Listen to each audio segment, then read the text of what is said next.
Hai, saya Ahmad Jibril Habib Al-Azra dari Pendidikan Geografi. Ingin menjelaskan tentang angin. Ya, angin.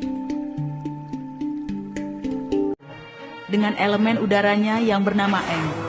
Walau kemampuannya luar biasa, dia masih harus belajar sebelum bisa menolong siapapun. Angin memang identik dengan avatar. Tapi kali ini kita tidak membahas avatar. Kali ini kita membahas tentang angin. Angin merupakan udara yang bergerak.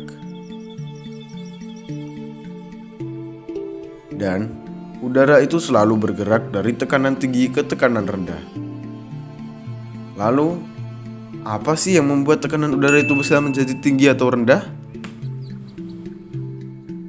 Jawabannya adalah suhu. Iya, suhu. Semakin besar suhu, maka tekanannya akan semakin rendah. Begitu juga sebaliknya. Jika suhunya semakin rendah, tekanan udaranya akan semakin tinggi. Ngomong-ngomong soal angin, ada beberapa macam angin yang ada di Indonesia loh. Ada angin laut, angin darat, angin gunung, angin lembah, dan juga angin fon. Angin laut merupakan angin yang bertiup dari arah laut ke daratan. Kalau angin darat, angin yang berhembus dari arah darat ke laut. Angin ini terjadi pada malam hari. Nice. Lalu ada angin gunung dan angin lembah. Angin gunung merupakan angin yang bertiup dari puncak gunung ke lembah gunung. Angin ini terjadi pada malam hari. Sedangkan angin lembah merupakan angin yang bertiup dari lembah ke puncak gunung. Angin ini terjadi pada siang hari.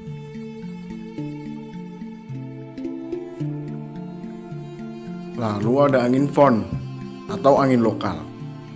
Angin fon atau angin lokal adalah angin yang terjadi apabila ada gerakan massa udara yang menaiki suatu pegunungan dengan ketinggian lebih dari 200 meter. Massa udara yang mencapai puncak pegunungan akan mengalami kondensasi dan akhirnya timbul hujan pada satu sisi lereng. Adapun pada lereng yang lain tidak terjadi hujan karena terhalang tingginya pegunungan. Daerah yang tidak mengalami If you're doing it, stop it. Get some help. Daerah yang tidak mengalami hujan tersebut adalah daerah bayangan hujan. Pada daerah bayangan hujan, angin dari atas pegunungan akan bergerak menuruni lereng. Dan hal itu menyebabkan naiknya suhu udara. Karena setiap turun 100 meter, udara akan naik sekitar 0,4 sampai 0,65 derajat Celcius. Dengan demikian, angin yang turun bersifat panas dan kering. Angin itulah yang disebut dengan angin fon atau angin lokal.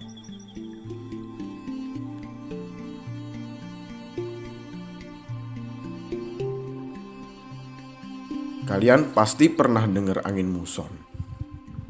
Iya, angin muson. Angin muson atau angin musim merupakan angin yang berubah tiap 6 bulan sekali.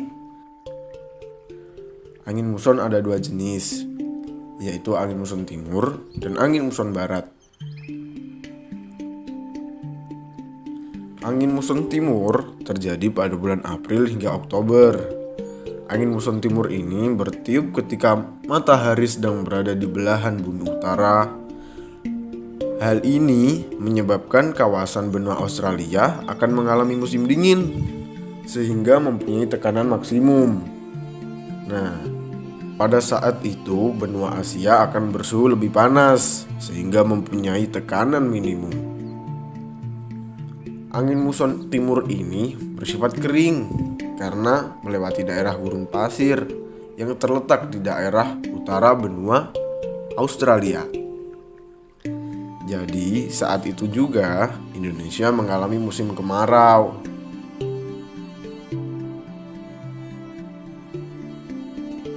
Lalu muson barat.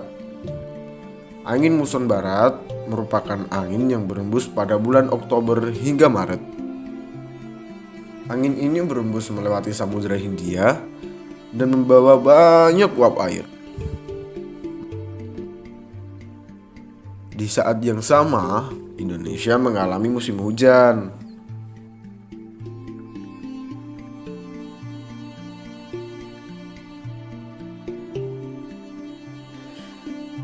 Lalu ada angin pasat.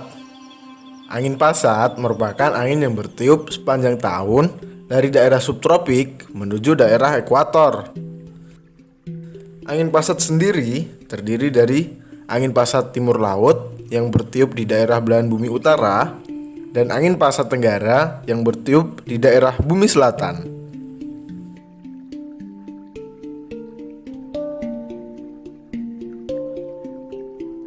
Lalu ada angin anti pasat juga. Nah, angin anti pasat ini merupakan angin yang terus berhembus dari daerah khatulistiwa ke daerah yang beriklim subtropis. Di daerah belahan bumi utara disebut dengan angin anti pasat barat daya, dan di belahan bumi selatan disebut dengan angin anti pasat barat laut.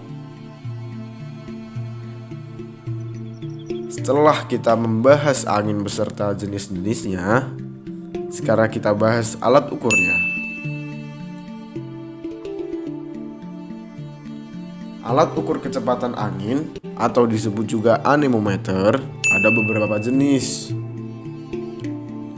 Di antaranya ada cup counter anemometer. Cup counter anemometer ini berbentuk cup dan mampu berputar. Cara kerjanya, aliran udara akan bertiup dan melewati ketiga cup tersebut. Lalu semua cup akan berputar sesuai dengan arah angin.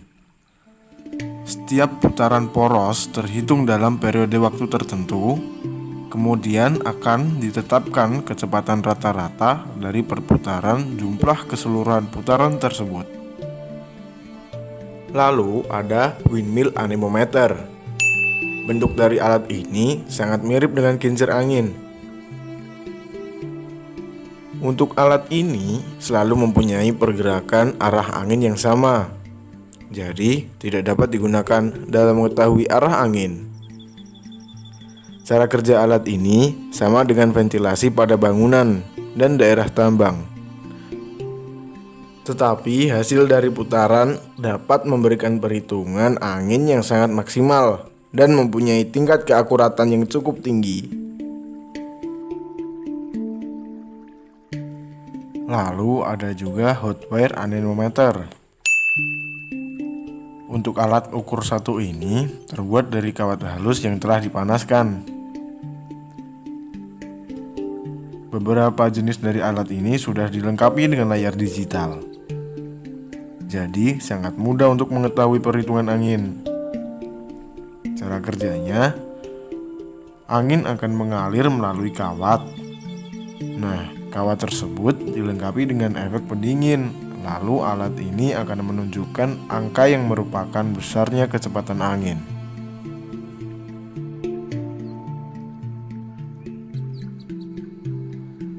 Nah, sekian dulu nih penjelasan dari saya.